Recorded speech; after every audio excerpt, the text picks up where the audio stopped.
মনে করো যেন বিদেশ ঘুরে মাকে নিয়ে যাচ্ছি অনেক দূরে।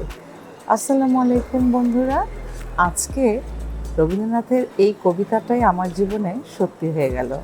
ছোটবেলায় মেয়েকে নিয়ে অনেক ঘুরেছি, আর আজকে আমার মেয়েটা বড় হয়ে গিয়েছে, তাই সে মাকে নিয়ে আজকে বিদেশে যাচ্ছে। খুব ভালো লাগছে, আলহামদুলিল্লাহ। কোথায় যাচ্ছি, কেন যাচ্ছি, স্টে টিউন। তো মা মেয়ে আমরা যাচ্ছি।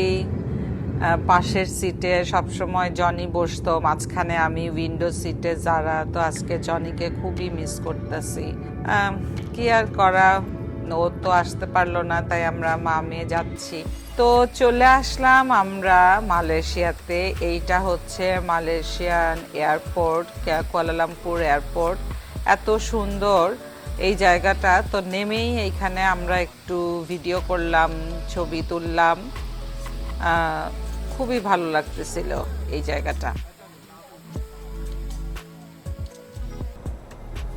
আসসালামু আলাইকুম বন্ধুরা। তো মেয়ের সাথে চলে এসেছি মালয়েশিয়া। এই প্রথম মেয়ের বাবাকে ছাড়া মেয়ের সাথে আসছি। একটা অন্যরকম ফিলিংস যা বলে বোঝানো যাবে না। তো আমরা একটু আগেই পৌঁছালাম, এখন বিকাল বিকাল, তাই একটু আমরা ফ্রেশ হয়ে ভাবলাম যে একটু হেঁটে আসি, তাই আমরা হাঁটতে বের হয়েছি। দেখেন জায়গাটা কত সুন্দর। আপনাদের একটা লেক দেখাচ্ছি, অনেক সুন্দর। দেখেন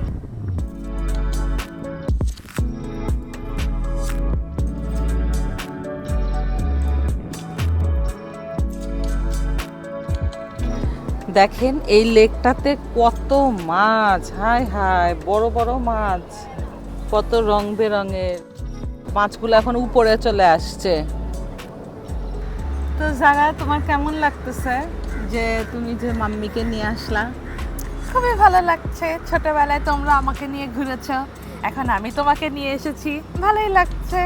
আমিও খুব প্রাউড ফিল করতেছি।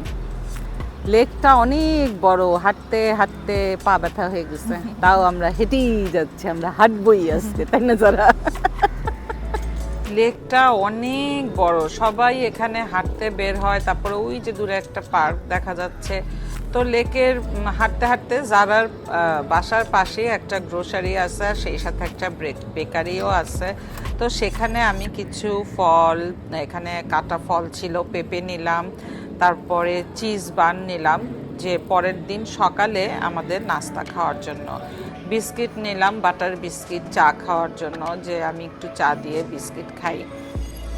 তো এগুলা সব কিছুই আমরা নিয়ে নিলাম। আমিও খুব খুশি হয়ে গেলাম। তো বন্ধুরা, আমরা হাঁটতে হাঁটতে টায়ার্ড হয়ে গেছি। তো লেকের ধারে একটা পার্ক আছে, সেখানে এসে বসছি। আজকে এই পর্যন্ত। আমাদের সাথেই থাকবেন, আরও অনেক কিছু নিয়ে হাজির হব। আল্লাহ হাফেজ।